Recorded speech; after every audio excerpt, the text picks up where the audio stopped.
I admit, I didn't see that coming. Hope you enjoyed this one. This is Sullivan Adams Game My Through of Bleach, Chapter 5 through 614. Kill the King right now.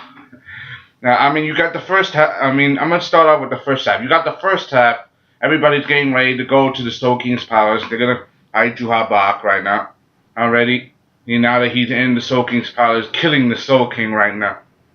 The second, and then everything is good. Good. I mean, you get to see Hiyori. She's going to be joining the fight along with Hashiki and Love and the other, and Lisa. Apparently, the remaining visors are going to be joining this fight.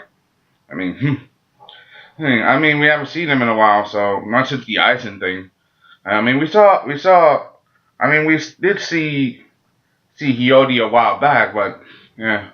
Apparently, Kisuke always had preparations into the mounts to this. He's already prepared so much so he's calling in virtually everybody. However, there are some problems. Some of the members think they keep everything a secret until the end, that they're not completely trusting him and saying that those are beneath the hot squad, that they like deceit and deception. I mean, Keith came in, told him the whole truth, but he didn't even lie either. So, there's always a method to Kisuke's madness. So, and he always has a methods of doing things. Some of them may be unethical. Oh, like, for example, putting the Hokyoku in that Gigai and giving the Gigai to Rukia so he can use her as a shell and almost turn her human. But that was a long time ago. Then there's this part. This part right now is very critical. Because for example, he's not just helping them get over there. He's trying to create a doorway using concentrated energy from both the Soul Society and the Precipice world and the human world. His energy combined with that of the captains that are able to fight. Basically, it was going to create a doorway allow them to go through. However, everybody is there. There are some of them that are ready and amped up to fighting. I think, for example, Kenpachi, he's ready to fight. And you got Captain Kyoraku, who right now, even though he's basically walking around with a smile, he does take this stuff very seriously.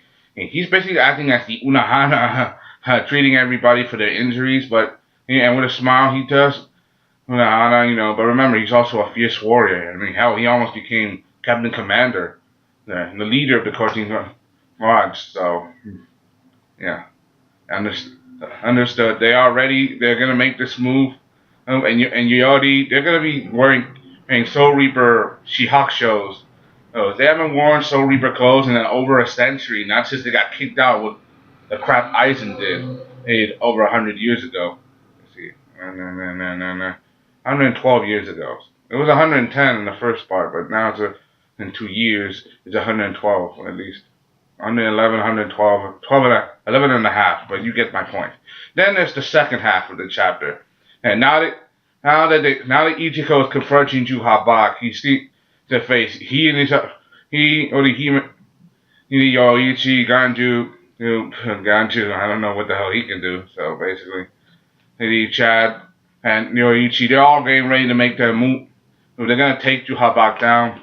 But seeing Juhabak, seeing that his eyes has changed, that his eyes have the proof of the Quincy, that his eyes could see the future, and it could see all things that are beyond this world.